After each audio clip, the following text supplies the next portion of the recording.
Ladies and gentlemen, welcome to MPJ New Rock Album Review Show. Ladies and gentlemen, spring is almost upon us, and with spring, beautiful flowers sprout up from the ground. And in Holland in particular, the greatest flower of all time, and it's actually my favourite flower, is poppy. Oh. Now, we have another Poppy to talk about today, and that's the brilliant artist that is Poppy. Will her fragrance improve from the previous album, which was Negative Spaces, which got a 4.1, and this album, which is Empty Hands, he says, flicking from screen to screen poorly. Don't know why I did that, but I did it. So Empty Hands, Poppy. Will it be as good as Negative Spaces? Let's find out, shall we? Simon, were your hands empty or were they full listening to this album? Oh no, it's an absolutely amazing album. Loved it from start to finish. I was not really don't have much of a history with listening to Poppy. I knew of her and I knew she was around and stuff, but I never really focused on her. So I really it's been really enjoyable actually. And this album's absolutely amazing. My song of the year from last year was from Me to You, so it's where she did the collab with Baby Metal. So I was really excited when this came up on this month. And yeah, for me, did not disappoint. It was fantastic. I really loved it. I felt she's just she's got that aggressive growl down. It's just sort of raw and visceral. Her lyrics are sort of modern, up to date. She's just. It's just really fun. It's really enjoyable to listen to. It's nice to have that sort of growly female vocal singers like Spirit Box and stuff. So it's good. I'm really that we're getting more of that, and it's just a lot of energy and stuff in this album. It's just really fun. I just really enjoyed it. Absolutely, yeah. I don't actually. I think Bruised Sky is probably my standout track from the album. And Empty Hands was really, really good as well. Obviously, the title track, which I find a lot of time in these reviews, the title tracks are the one that disappoints me the most, but I quite enjoyed this one. But yeah, I think Bruised Sky, was my favourite from this album. But yeah, absolutely loved it. Now, William, surely, female growling vocal artists, right up your street, aren't they? Yes, sir. Poppy's cool. I like Poppy. She sings the fun words and sings it in a beautiful fashion. This was a really cool album. I was really looking forward to this, especially as she kind of came out of nowhere with it last year. Her debuting album of this kind of genre. Obviously, she did a few songs before, collaborating with Bad Omens in Violence Against Nature, which is a tremendous song. I was really excited to see how much she could evolve her vocals and her lyricism over the space of a year, and it really has. I sort of thought last time, her album from previous album, sorry, she still had a bit of work to do. Her growling wasn't amazing. I thought there were a lot of better female metal singers out there, which led to quite a lot of people rather unjustly hating on her for being oh, well, what? She's so new on the scene and isn't as good as these other singers, so why is she more popular than them? Oh, no! Because metal fans are the biggest gatekeepers in the world, and it upsets me sometimes. But I think she's really worked on her screaming, her growling, and this is a really, really solid album. It really, for me, Dying to Forget, just that intro shows how far she's come in just a year of in just a year of time, and this is it's just solid. It's great. The lyricism, brilliant. Music, fantastic. Her voice is stunning.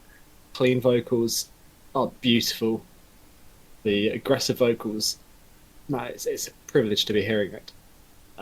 Fantastic album. I had a really good time. Cool.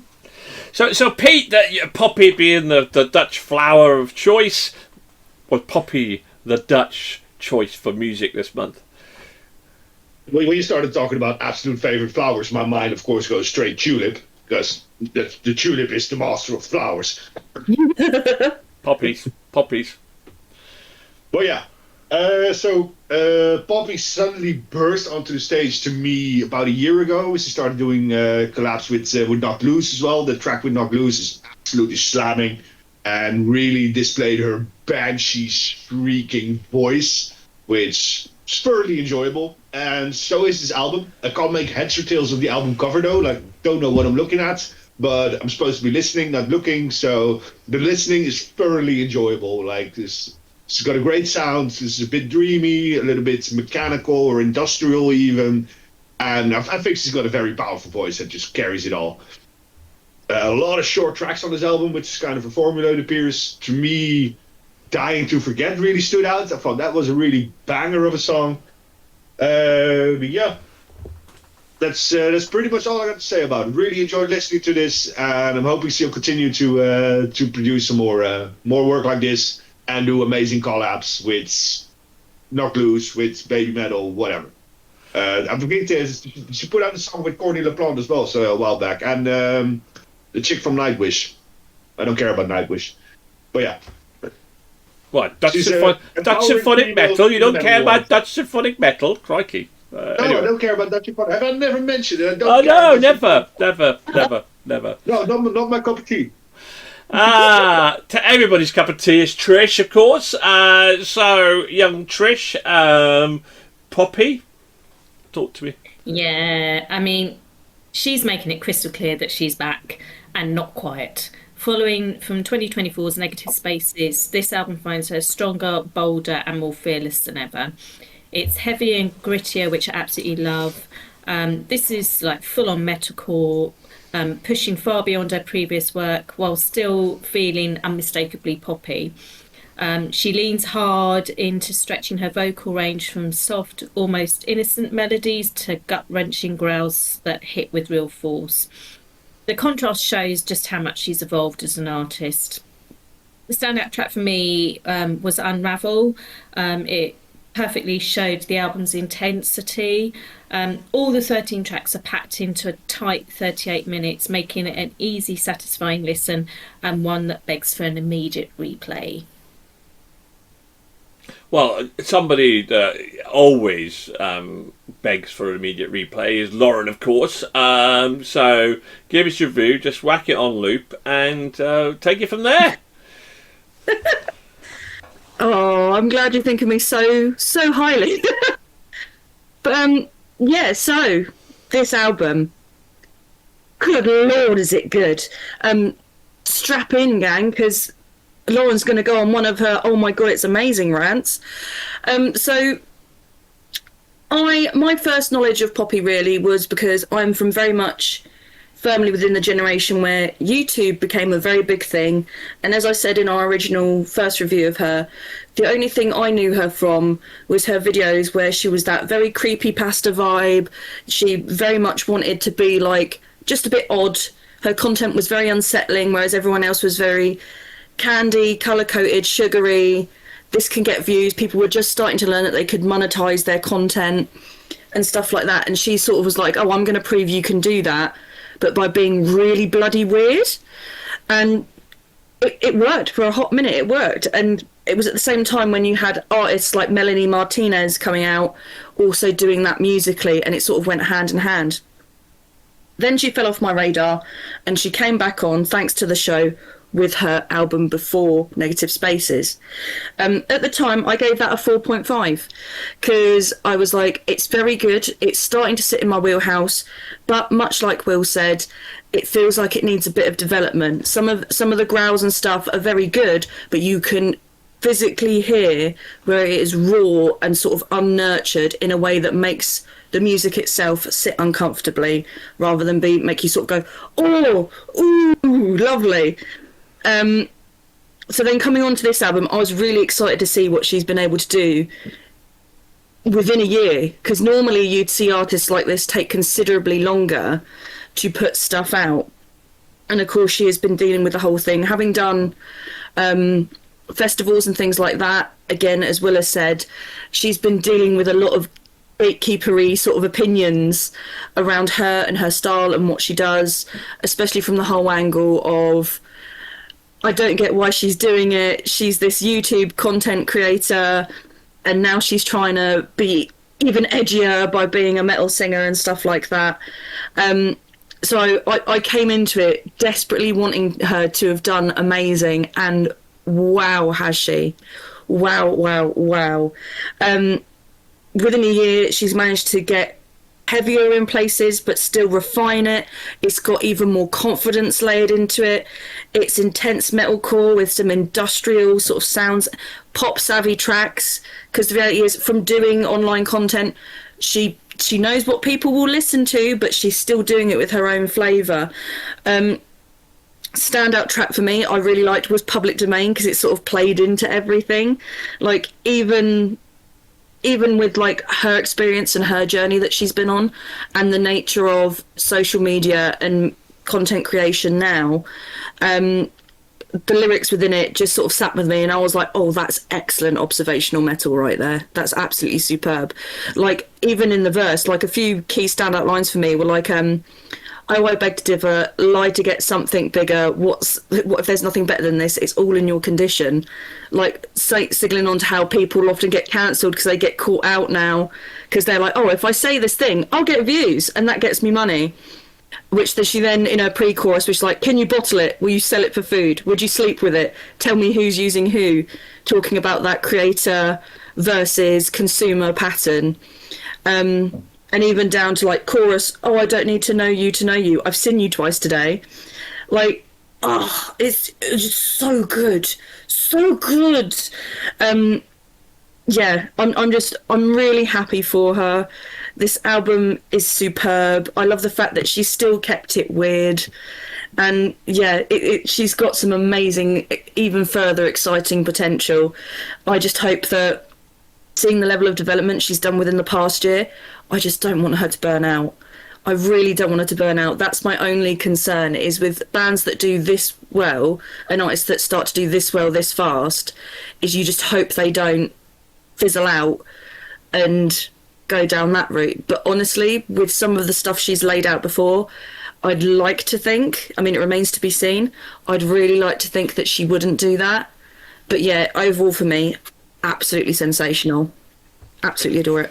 Yeah, the thing is with a lot of YouTubers that start, they know that you know. In fact, I don't blame her for producing as much content you were, because you know things can kind of change, can't they? So while you're in the limelight, kind of make the most of it. Really, is probably maybe where that comes from. Okay, this is my worst type of album, really, in many ways, because I love half of it and I hate the other half, really. When she's singing clean vocals with a bit of metalcore, she's absolutely fantastic. You know, you like her to like the Future Palace and that sort of stuff in that same sort of ilk, really. But then she gets, and this was more growly and more metalcore than her previous album, so it kind of then turns me off. It got too much, and I did skip a few tracks on repeat listen. It was just like, nah, not really for me. But her talent is, you know, is not doubt. But it is my worst kind of album, because I really, really like half of it and hate the other half, and it's very, very much that kind of wheelhouse for me, really. So yeah, just yeah, I could listen to some of it and skip the other half, really, I suppose. But no doubt about her talent. No doubt about her talent whatsoever. Okay, what? Let's find out what we all kind of want to give this out of 5 then. Will it beat 4.1 with her previous album? Will Empty Hands elevate even further into our spotlight? Let's find out, shall we?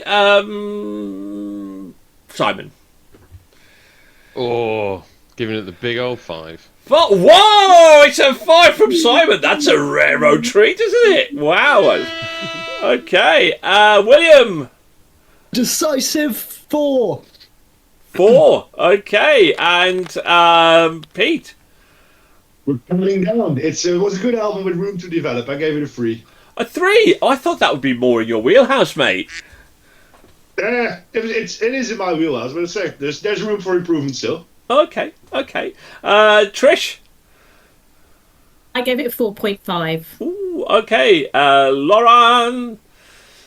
Easy 5. Ooh. Woohoo! Rare treat for me. Well, no shock. 2.5. Bang in the middle, really. Love half of it, hate the other half. So can't be more than that, really. So that gives it a 4.4, which is our album of the month. I'll quite happily say that. It's our favourite album across all the stages, all the albums you and the other guys have reviewed. And it sits in our top 50 of all time, 45th, joint 45th album of all time. So that's pretty damn solid. And it's kind of our joint album of the year so far. At this moment in time, will qualify into our album of the year. But we're a long way to go. Long way to go. Okay, let's finish off on our 2-word review then. Simon, 2 words.